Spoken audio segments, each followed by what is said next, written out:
horror movies, mutilation, decapitation, torture. Does that sound entertaining? More blood than a blood bank. Have we got your attention? Hey guys, it's Jacob from Video Waste. This is an introduction to an interview that we did with Christopher Gordon Scott that plays Deputy Walker in the Jason fan film VOORHEES that came out on Halloween night. It's a great movie. If you haven't watched it yet, it's on YouTube. It's free.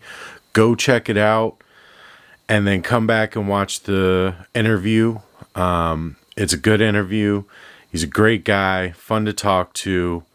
We just asked him a few questions and he was more than happy to answer them all.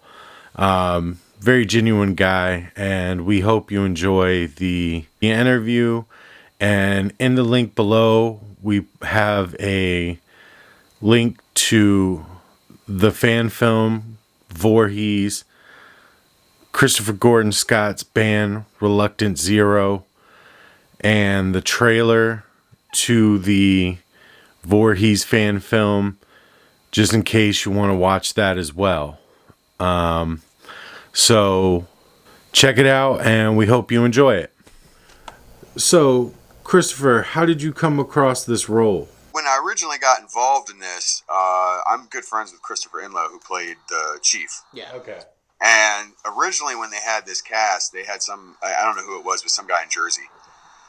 And there was a lot of, now there was also, there were other people from out of town, like New York, Eileen. Yeah. But, for whatever reason, they didn't want this guy from Jersey traveling or whatever. I don't know. They didn't trust his availability. So Inlow was like, dude, I know the perfect guy for this.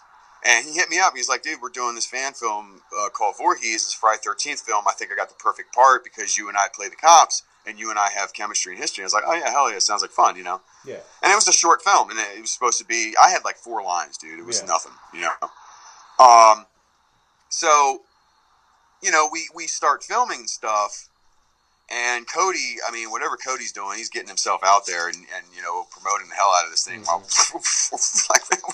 Before we're even even starting, what I mean? He's like, hey, we got a film coming up, and so next thing you know, they're generating this crazy following going on, and this buzz. And so I can't remember how far into it was, but I know Cody kind of came to us and was like, dude, we really like what you guys are bringing to the cops. And they were like, we're kind of at a point where we think we're going to make this into a full film, full length. And I was like, hell yeah. And he's like, we're going to write more scenes in the cops. I was like, yeah. So 4 lines is cool, but dude, I was having fun with this shit. I was like, I'm just a kid in a candy store. Because since I was a kid, I've been a fan of Spielberg and movies, so I've always wanted to be a director involved in film. So it was a treat. But so they one of the things that I fell in love with originally when he sent me the script was the story. Yeah. I was like, dude, and it was a short story, and I was like, damn, this is fucking awesome. This is great. Did you get to drink whiskey in that flask? That whole flask idea, man, that wasn't written in the story, man. Like, I was driving to set, and I don't know what the fuck came over me, but something in my head, and this is just how I work, man, something in my head said, you need to stop by ABC and grab a flask. Yeah. And I was like, that's a great idea. So I stopped and I picked up Maker's Mark. I had real liquor in the shit, too. I wasn't playing. So I was there on set with real liquor in my flask. And I showed up to set and I was like, hey, Cody, I kind of bought this because I thought it would be kind of cool. And he just kind of loved the idea with it. And it just kind of made it, I think at that moment, kind of Bobby was born, Yeah. Because Bobby's not really that bad of a guy. He's just kind of, he's not from the area, so that's why he doesn't know a fucking thing about Jason. And that's why that whole ghost story thing where he's like, what the fuck is going on here? Yeah. This is bullshit, he's just kind of trying to impress the chief, you know what I mean, in a way. Kind of like an ass kisser, you know what I mean? Yeah. But in all honesty, he's really not that bad of a guy, I think the funny thing is the lingering question of what was he going to spend all that money on? Yeah, come on. That was like a question posed in the movie and stuff, but no answer needed kind of deal. Right, So. I know, right? So you're left wondering, I wonder what he's going to say. Probably no, you gives a shit either. But, So. Was this your first acting role?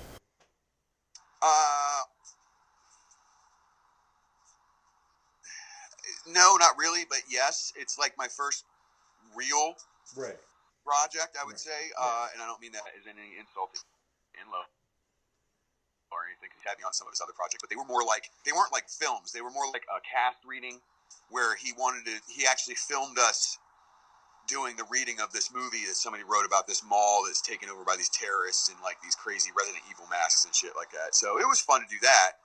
And I did some little 5-minute stupid YouTube video with them before. But you know, I don't know, man. Like I've never really had a lot of acting experience, but I have that artistic mind. Right. You know, I'm a drummer. I'm an artist. You know, I act. I kind of do a lot of that side of the arts. You know, so it just, I don't know. I guess even though I never really had any kind of full-on role like this, it came so naturally that it just, you know. Wasn't it an honor to be beheaded by Jason? We tried so many times to get that scene where he actually stabbed me in my neck and you saw blood squirting out. And it was, dude, we were fucking filming this in like late November, maybe. Wow. And I'm sitting in the truck, freezing my ass off because those pants are really thin. I didn't have much, it's short sleeves. Yeah. I had my starter jacket for when we weren't doing anything because those things are nice and warm. But, but yeah, we tried so many times, and I hated every fucking moment of it because I could feel the cold blood trickling down. And at one point, I swear to God, it was like encompassing my balls and like freezing me in my crotch. And I'm just like, oh, can we please get this done, you know? But, you know, I think they finally just said that we couldn't get the shot to where it looked good enough. And so that's why they decided to do the cut scene, which honestly I think actually worked pretty nice too, because it kind of adds to the shock when Inlo kind of finds his buddy's head laying on the ground next to the cop car. Oh, yeah. I love the fact that he put your head back in your lap and drove off with it. Like, I think in that situation, that's kind of what you do. Like, I don't want to just leave my friend's head out here. Like, I got to give it back to him. Hey, man, he had to talk to somebody on the way home. Yeah, you know that's what I mean? true. He had all that money. You know what I mean? Yeah, exactly. You know, it's funny, though. That's not my head, man. They found some head online that looked kind of like me. And then I guess they shaved some poor guy's pubic hair and put it all over his face, you know, try to make it look like me. And, you know. Are you a horror fan, or did you become a horror fan through this? Or did you even become a fan of horror? Okay, so, yeah, all right. So I've always been kind of into horror. I've never been passionately into horror. Right. I grew up on the Friday the 13th. Now I have to be honest. Like, I can't remember all the Friday the 13th. I know. For me, I'm probably gonna be blasphemed for this one. I actually like Jason Takes Manhattan a lot. I like that one a lot. I kind of like. Maybe it's just me being stupid, but I like the end where it kind of washed away in the end. Isn't he like a boy again or something like that? Or something like that. I just thought it was kind of cool. At the very, very, very end, isn't it like he's like in the sewer or something and like washes away and he's like a boy again or something like that? Yeah. I can't remember. That's my mind. You're correct.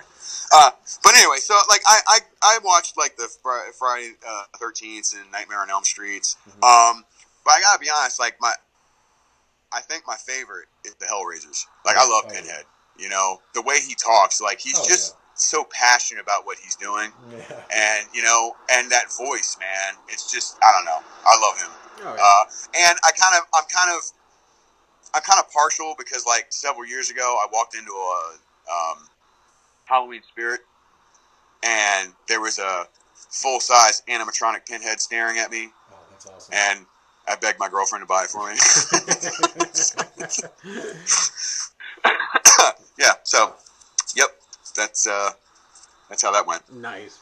I still have him too. He's actually at the band awesome. Spot. Nice. Yeah. Oh yeah, dude, he's still working and everything, man. He's awesome. Oh. When you were filming, like, how long was production? How long were you on the production in general? Like, 2 weeks, a month? I was on set periodically over 2 years. Yeah. We had to go back and reshoot some stuff because of lighting issues and other things. Yeah. As shit happens, Like, did you have to travel a lot, or was it like a distance, or was it maintained in one small like area? Were there multiple shooting locations? Well, okay, so all right. There's some locations that I'm not going to say because for reasons, yeah. Okay. Anyway, but the main location was Neil's property. That's where most of the filming took place. He has this large property out in Centerville, and way in the back, past all like the field and shit, there's this old like houses that, one of them burnt down now, which kind of sucked. It actually burnt down during filming. Wow. It had to be vandaled or something, but I don't know. Anyway, it had such an awesome Texas Chainsaw Massacre vibe. It was crazy. Oh, yeah. In fact, I kind of got creeps walking by it all the time. You know what I mean? But it was just like this old barn back, this old horse stables and stuff, and they were just all, just dilapidated, and I think they were abandoned like in the early '80s or something like that. So they're all overgrown. And one of my favorite areas in there is you saw a short scene when Will was, I think, exploring in the barn or whatever, where there's a tree growing up in the middle of the walkway. Yeah. And it's such a cool sight to see this tree just growing right in the middle of the walkway, It's really cool. So we filmed mostly there, and then they went to Jersey for the other scenes. Yeah. But the other location, I'll say, is somewhere in Lorton, but I won't say where. Okay.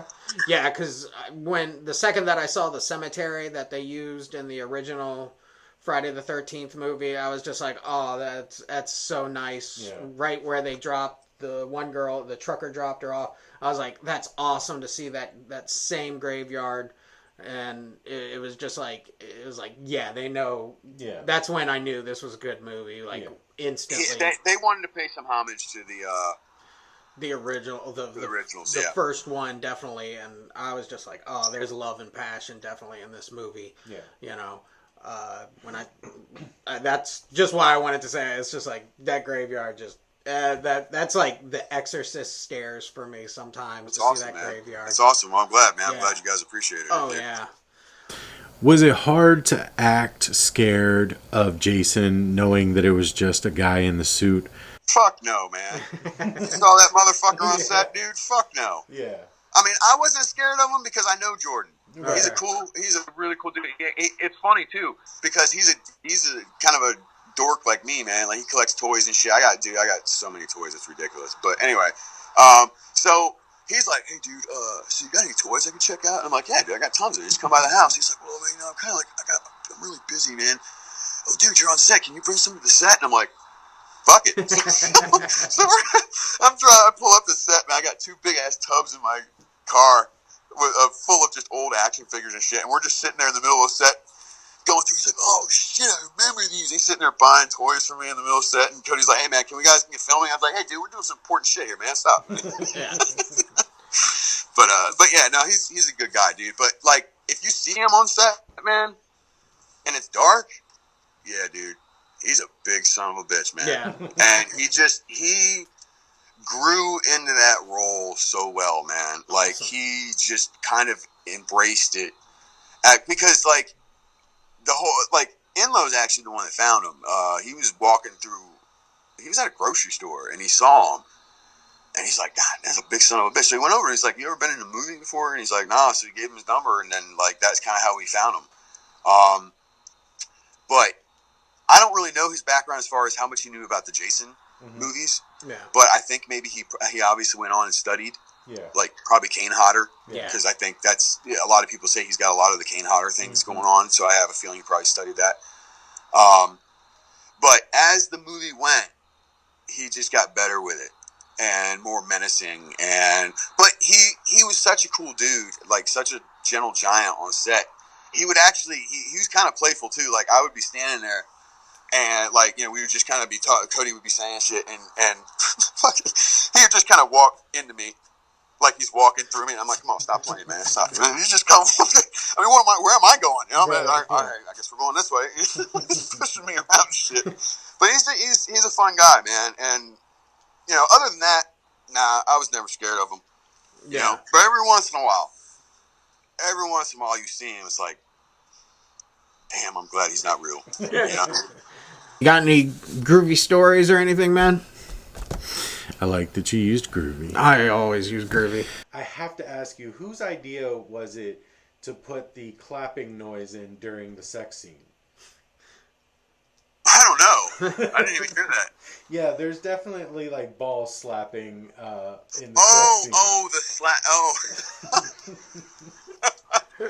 That clapping sound. Okay. Yeah. You know, I don't know. I don't know who decided to do that, but that's kind of funny. Yeah, I was dying laughing at that part. But that's funny. Yeah. No, I don't know who did that, but I know it was either Adrian or it was Cody. I don't know. But that's pretty funny. Yeah. It's like softcore porn. Yeah. They had to make it more real. But. Did you have any other involvement in the film other than just acting? When I got involved, I ended up opening my mouth and telling Cody I worked at a sign shop. Mm-hmm. So once I did that, Cody, you know, I kind of became the prop guy. Yeah. So like the news clippings that you saw her looking at the upstairs where it said all the murders, I did all those. I did the calendar. I did the VOORHEES signs. I dressed up the car. I did all that shit. So.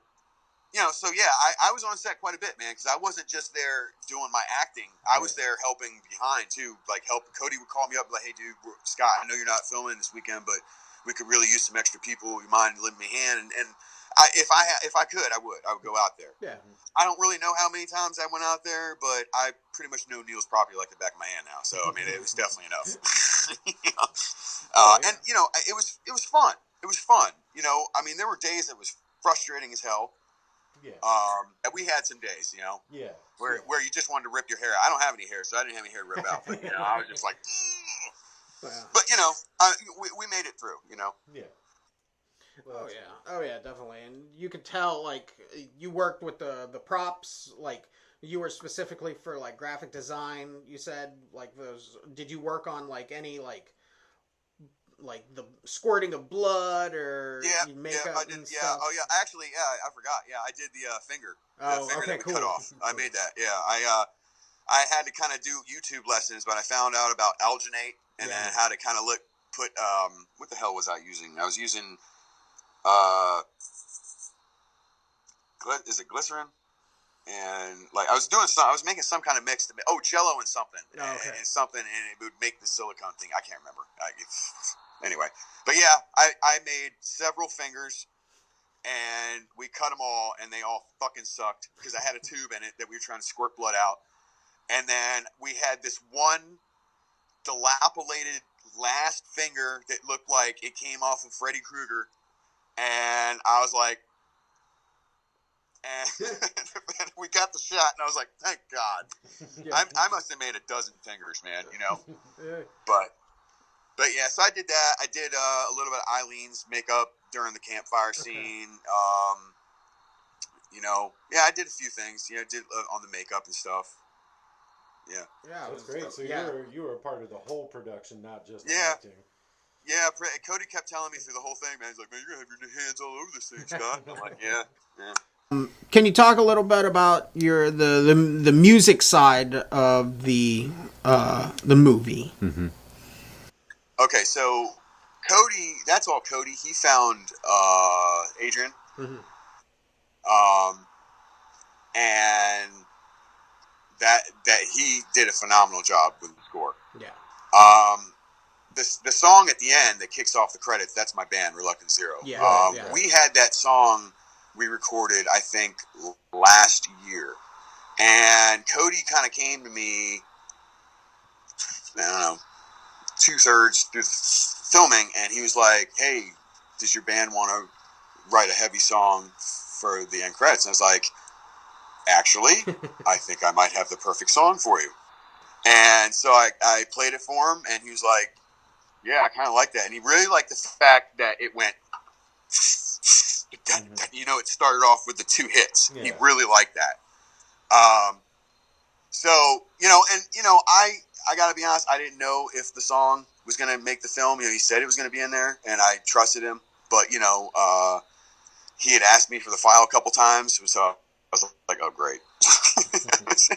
But, you know, he had a lot on his plate, so yeah. I get it. But, yeah, then, you know, eventually, I guess he got a hold of me and said, hey, man, we're putting the song in. So I was like, he's like, I need the credits for like what you want, and, you know, the credits and everything. So, but it was pretty surreal when I saw the movie for the first time and our song kicked in at the end.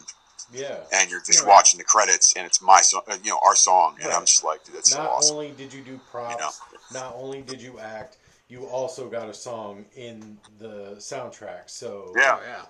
Yeah, I'm a sneaky little devil like Cody that, man. was right. Your fingerprints are all over this movie. All right. Sure. Well, definitely, it was good to talk to you, man. Thank you very much. Yeah, definitely, man. If you guys are on Facebook, find me, man.